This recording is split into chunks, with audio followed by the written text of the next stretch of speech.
Allah Subhanahu wa taala peduli sekali kepada hubungan pernikahan karena memang pernikahan itu adalah salah satu syariat yang sangat mulia di sisi Allah Subhanahu wa taala, sehingga Allah di dalam Al-Qur'an banyak memberikan nasihat dan juga petunjuk tentang bagaimana cara membangun hubungan keluarga, hubungan pernikahan yang insya Allah berkah dan bahagia. Salah satunya ada di dalam surat An-Nisa ini ayat 34 dan 35. Di mana Allah Subhanahu wa taala berfirman, A'udzu billahi minasy syaithanir rajim. Bismillahirrahmanirrahim. Ar-rijalu qawwamuna 'alan nisa'i bima faddalallahu ba'dahum 'ala ba'd wa bima أنفقوا من أموالهم فالصالحات قانتات حافظات للغيب بما حفظ الله واللاتي تخافون نشوزهن فعظوهن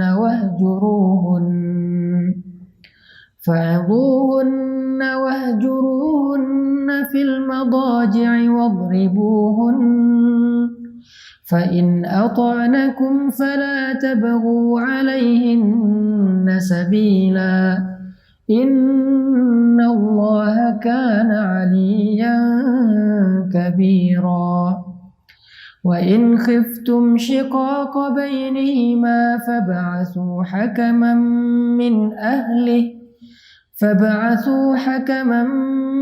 من أهله وحكما من أهلها إن يريدا إصلاحا يوفق الله بينهما إن الله كان عليما خبيرا.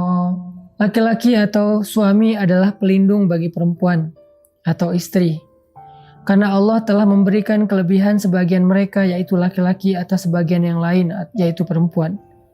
Dan karena laki-laki berkewajiban memberikan nafkah dari hartanya, maka perempuan-perempuan yang solihah itu adalah perempuan-perempuan yang taat kepada Allah, perempuan-perempuan yang mampu menjaga dirinya ketika suaminya tidak bersamanya, karena Allah telah menjaga mereka dengan syariatnya. Sedangkan perempuan-perempuan yang kamu khawatirkan akan berbuat kesalahan atau nusyuz, hendaklah kalian memberi mereka nasihat yang baik. Jika tidak berhasil, maka pisahkanlah tempat tidur mereka. Jika tidak berhasil, maka pukullah mereka dengan pukulan yang tidak menyakiti atau melukai.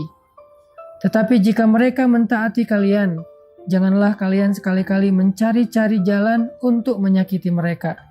Sungguh Allah Maha Tinggi lagi Maha Besar. Dan jika kalian khawatir terjadi perselisihan di antara keduanya, maka utuslah seorang yang bisa mendamaikan di antara keduanya dari keluarga laki-laki dan juga dari keluarga perempuan.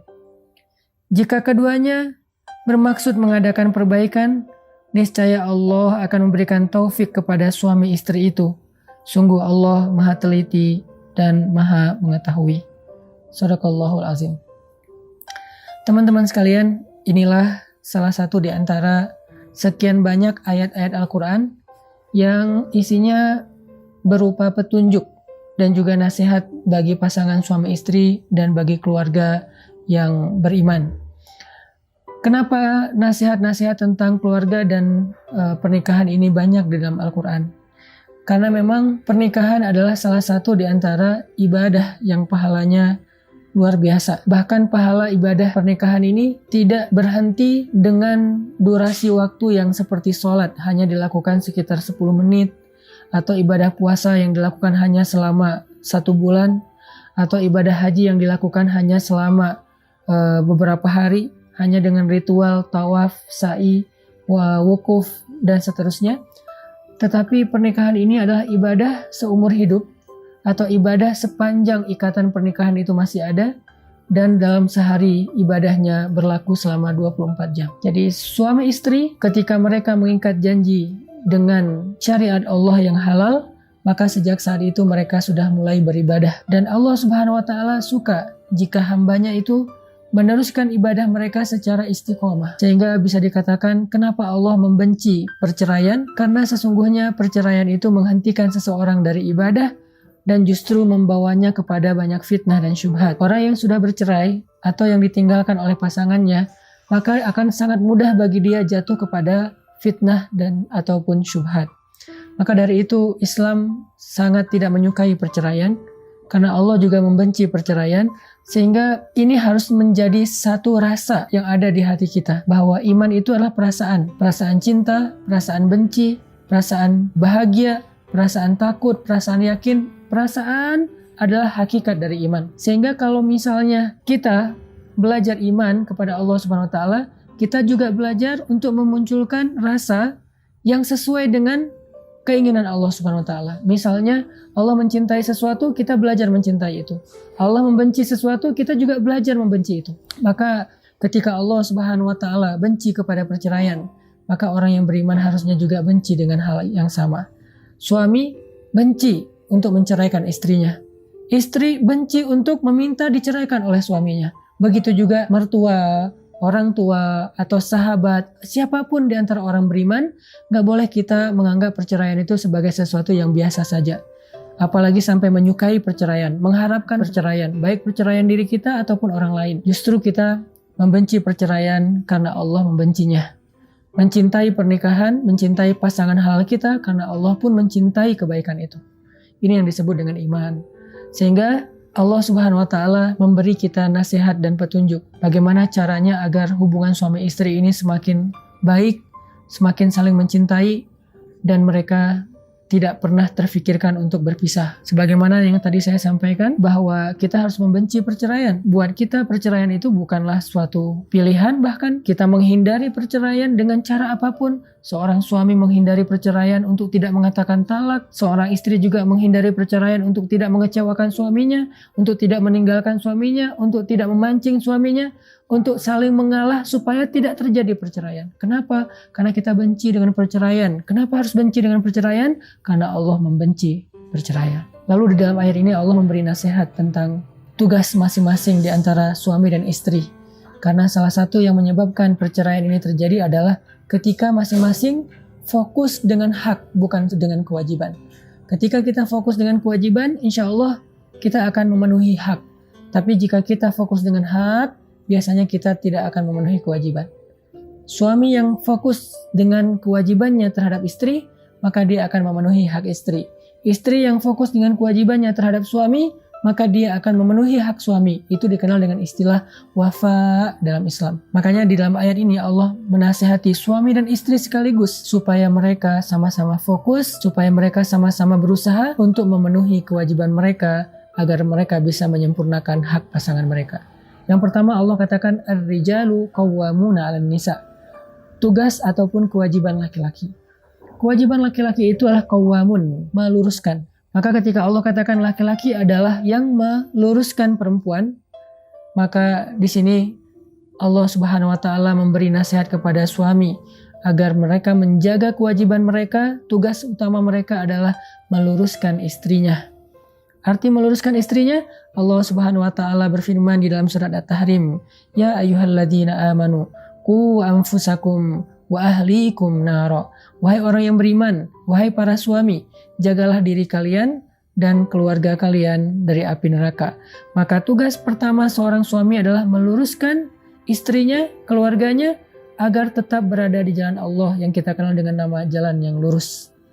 Sehingga dengan begitu dia menjaga pasangannya dan keluarganya dari api neraka. Karena api neraka itu ada di jalan yang bengkok. Karena api neraka itu ada di dalam jurang-jurang yang membentang sepanjang jalan yang lurus itu, di kanan dan kirinya. Sehingga ketika orang tergelincir dengan hawa nafsunya kepada jurang di sebelah kiri, maka dia jatuh ke neraka. Jika orang tergelincir dengan idealismenya yang kaku, lalu dia ghulu, berlebih-lebihan dalam agama, dia juga akan jatuh dalam lubang ataupun jurang api neraka.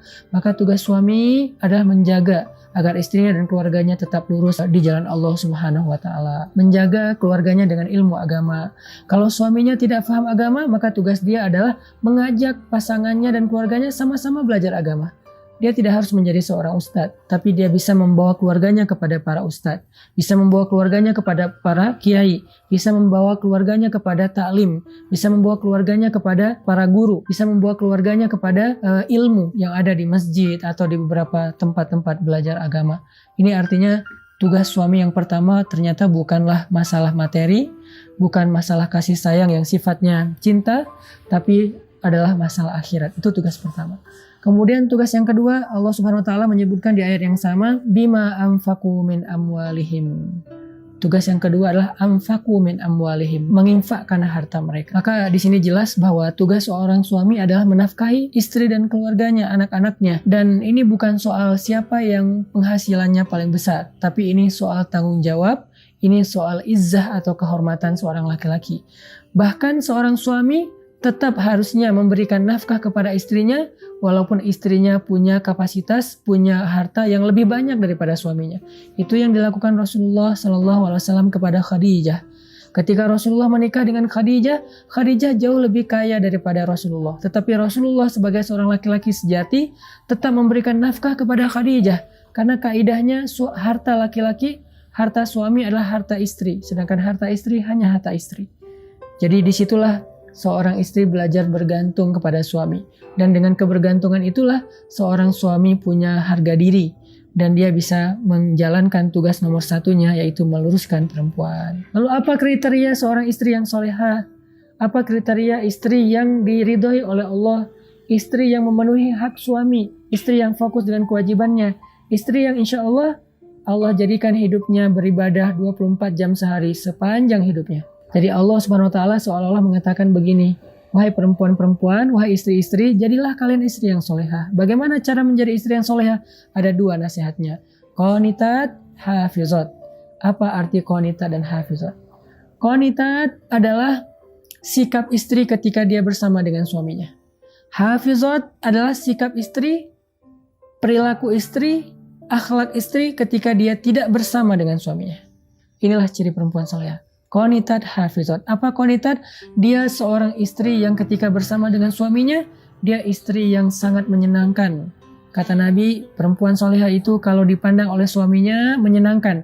Ekspresi wajahnya menyenangkan, ucapan lemah lembutnya menyenangkan, kemudian kemesraannya menyenangkan, kemudian ketaatannya kepada suami ketika suaminya menasihati dia menyenangkan suami, tidak pernah membuat suaminya marah, tidak pernah membuat suaminya sedih. Ini adalah qanitat, seorang perempuan yang solehah ketika dia bersama dengan suaminya. Kemudian yang kedua, hafizat. Hafizat artinya solehah ketika dia tidak bersama dengan suaminya. Kapan? Ketika suaminya pergi dan dia di rumah menjaga dirinya, tidak mengkhianati suaminya.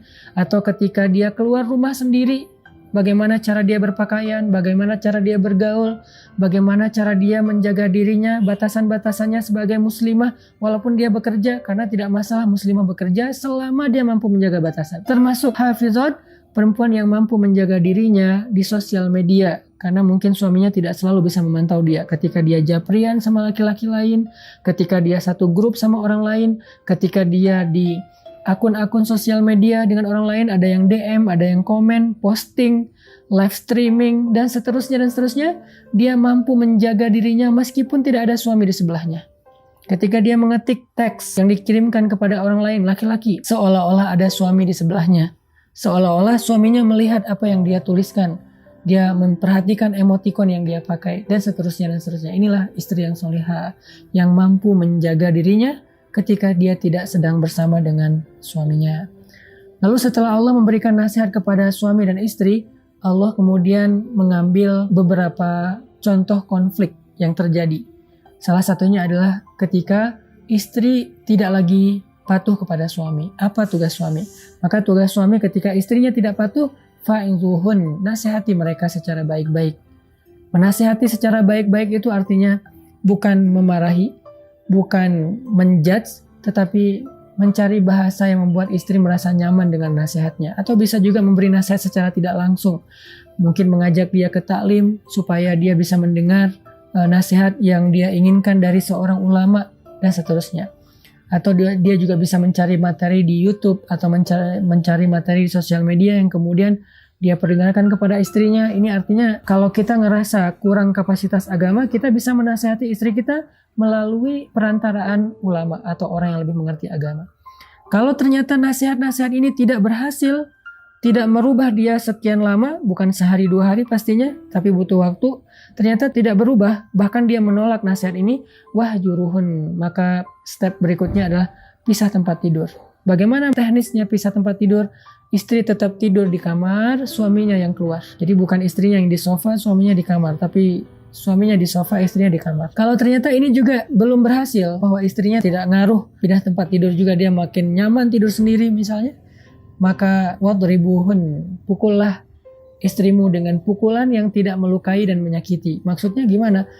Ini memang ada syariatnya, tetapi Nabi tidak pernah melakukannya. Ini syariat, tetapi sahabat hampir tidak ada yang melakukannya.